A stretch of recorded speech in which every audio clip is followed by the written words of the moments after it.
नमस्कार। आज की कहानी है राहुल द्विवेदी द्वारा लिखित कोट। आज वह बहुत खुश था, हो भी क्यों ना। आज उसके बचपन की मुराद पूरी होने जा रही थी। आज जब उसने कोट के लिए कपड़ा खरीदा तो उसे लगा कि वह उस सपने को पूरा करने जा रहा है जो उसने आज से 25 साल पहले देखा था। सपना बहुत बड़ा भी नहीं, महज एक कोट का था। उसने पहली बार जब स्कूल में शिक्षा अधिकारी को कोट में देखा था, तभी से। एक निम्न मध्यम वर्गीय परिवार के लिए कोट खरीदना और पहनना अपने आप में एक महत्वपूर्ण उपलब्धि है। इसे उससे ज्यादा कौन जान सकता है। पर हर बार कुछ न कुछ ऐसी समस्याएं आ जाती थी कि उसे अपना प्रोग्राम बदल देना पड़ता था। आखिरकार परिवार पहले, फिर अपना शौक। अक्सर वह सोचता था कि शायद वह उन तमाम बदनसीब लोगों में है जो पैदा होते हैं और घिसटते हुए जिंदगी जीते हैं और एक दिन किसी तरह अपने रोल को अदा करते हुए दुनिया से विदा ले लेते हैं। बचपन से उसने यही सुना था कि ये सब हमारे लिए नहीं बनी है।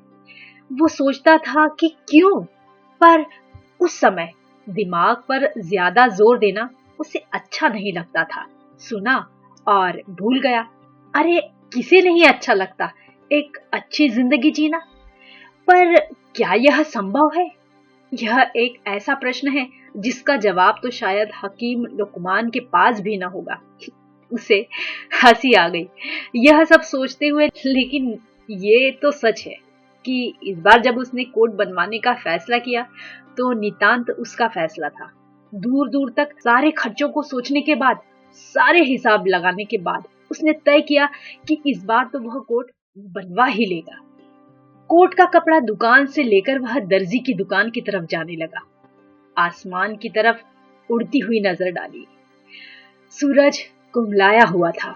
हवा में कुछ ठंडक थी, जबकि अभी जाड़े की शुरुआत ही थी। कोट के कपड़े की गर्मी उसे इस बात का एहसास ही नहीं होने दे रही थी। उसे अपना बचपन याद आ गया, जब ठंडी के दिनों में उसकी माँ पुरानी चद्दर का तिकोने जैसा खोल बनाकर उसे लपेट देती थी और कौड़ा के पास आग तापते, भुने हुए आलू खाते ठंडी न जाने कहाँ चली जाती थी। उसे पता ही नहीं चलता था। जिंदगी एक सीधी सपाट राह पर थी और वहां कुछ भी अप्रत्याशित नहीं था। एक मजबूत पर आरामदेह जिंदगी, न ज्यादा की चाहत और न ज्यादा की फिक्र। कभी कभी गरीबी आदमी को बेबस कर देती है, पर अक्सर जिंदगी को जीने का एक नया फलसफा देती है। ईश्वर हमेशा कटघरे में रहता है, पर सब कुछ ईश्वर के ही भरोसे चलता रहता है। इससे ज्यादा आसान जिंदगी और क्या हो सकती है। आज ठंड कुछ ज्यादा है, इसका एहसास उसे अचानक हुआ जब एक ठंडी हवा का झोंका उसके कनपटी को चीरता हुआ निकल गया और वो बचपन से सीधे वर्तमान में आ गया। उसने उड़ती हुई नजर अपनी घड़ी पर डाली। 7:30 बज गए थे। पता नहीं दर्जी की दुकान इस समय खुली होगी कि नहीं। उसने मन ही मन में सोचा। एक बार फिर उसने अपने कोट के कपड़े पर नजर डाली। बहुत अच्छा निखर कर आएगा बनने के बाद, और हौले से मुस्कुरा दिया। अब वह भी ऑफिस में सीना चौड़ा कर जा सकेगा। वर्मा की तरह 5 कोट न सही, एक कोट का मालिक तो वो भी है अब। और जनाब, किसके पास 5-5 कोट होते हैं? सभी तो 1-2 ही कोट में काम चला लेते हैं। पहनना भी कितने दिन? मुश्किल से 15-20 दिन। फिर साहब, सब वर्मा जैसे भाग्यशाली तो नहीं हो सकते। आगे नाथ न पीछे पगहा। मियाँ बीवी है और कोई खर्चा नहीं। मेरी तरह परिवार चलाना पड़ता तो पूछता बच्चों से। उसने अपनी गर्दन को हौले से झटका दिया। एक बार फिर उसने कोट के कपड़े को सहलाया। एक अजीब सी चमक थी उसकी आंखों में, जैसे कि वह विश्व विजेता हो। कभी कभी कितनी छोटी छोटी बातें आदमी को कितनी खुशी देती है, वो इस चीज को समझ सकता है। बचपन में बड़ी जद्दोजहद के बाद जब उसे बाबूजी एक कलम या फिर किताब खरीदते थे तो उस खुशी को वह बयां कर पाना शब्दों में मुश्किल है। एक एक चीज के लिए संघर्ष उसे हर एक चीज के महत्व को स्पष्ट करता था। कभी कभी तो उसे खींच सी होने लगती थी, पर अब उसे लगता है कि शायद नहीं खरीद पाने की मजबूरी रही होगी।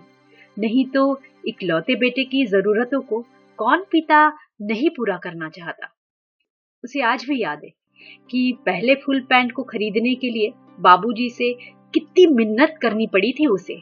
और जब 2 महीने के बाद उसे फुल पैंट मिली तो उसे लगा था कि अब तो वह बाबू बन गया है। पैंट पहनकर जब वह गांव में निकला था तो उसके हम उम्र के बच्चों में जो धौंस बनी थी उसका असर कई दिनों तक बना हुआ था, जबकि उसने पैंट को कब का संभाल के रख दिया था, क्योंकि वह जानता था कि इसके फट जाने पे दोबारा तो मिलने से रहा। लेकिन तब भी उन दिनों के अपने सुख थे। अभाव कभी भी खुशी को पार नहीं पा सकते थे। खैर, अब उस बातों को याद करने का क्या फायदा। उसने हौले से गर्दन को झटका दिया और अचानक अपने आप को दर्जी की दुकान पर पाया। उसे बंद देख उसे निराशा हुई। फिर उसे लगा चलो अच्छा ही हुआ, इसी बहाने कोट का कपड़ा सुधा को भी दिखा दूंगा, वो भी खुश हो जाएगी। जाने कितनी बार तो उसने कहा था कि अपने लिए भी कुछ बनवा लिया करो, जबकि वो भी मेरी मजबूरी समझती थी। बाद में तो उसने कहना ही बंद कर दिया। आज वह कोट का कपड़ा देख जरूर खुश हो जाएगी। घर पहुंचते पहुंचते काफी देर हो गई थी। बच्चे सो गए थे।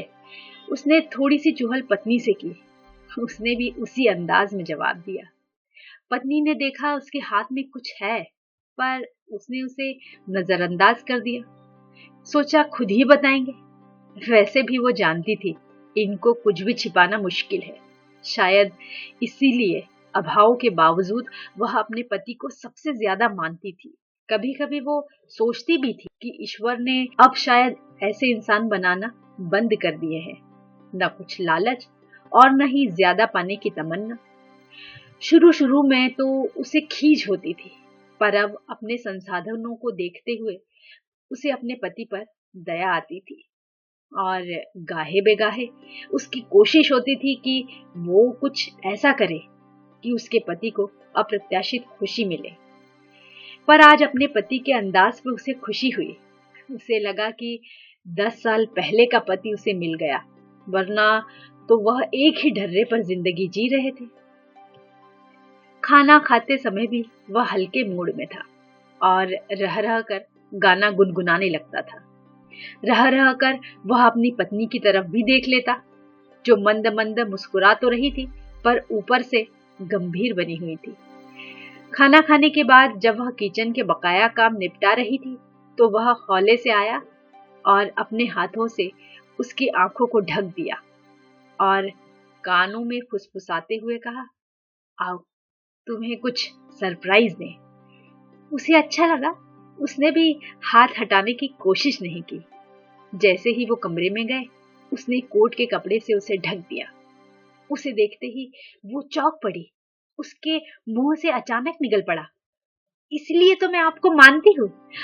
आपने बच्चों के स्कूल की डायरी कब पढ़ी? वो बिल्कुल चुप हो गया। हकीकत तो यह थी कि उसने कभी भी बच्चों की डायरी नहीं पढ़ी थी। सुधा आगे बोलती जा रही थी कि बच्चों के स्कूल से लिखकर आया था कि इस बार से नीले रंग के स्वेटर की जगह नीले रंग का कोट अब यूनिफॉर्म में चलेगा। मैंने आपको नहीं बताया कि आप बेवजह परेशान होंगे और बच्चों से कह दिया था कि इस साल ऐसे ही चला लो, अगले साल देखा जाएगा। बच्चे कह रहे थे माँ टीचर डांटेगी। मैंने उनसे कह दिया था कि मैं बात कर लूंगी उनसे।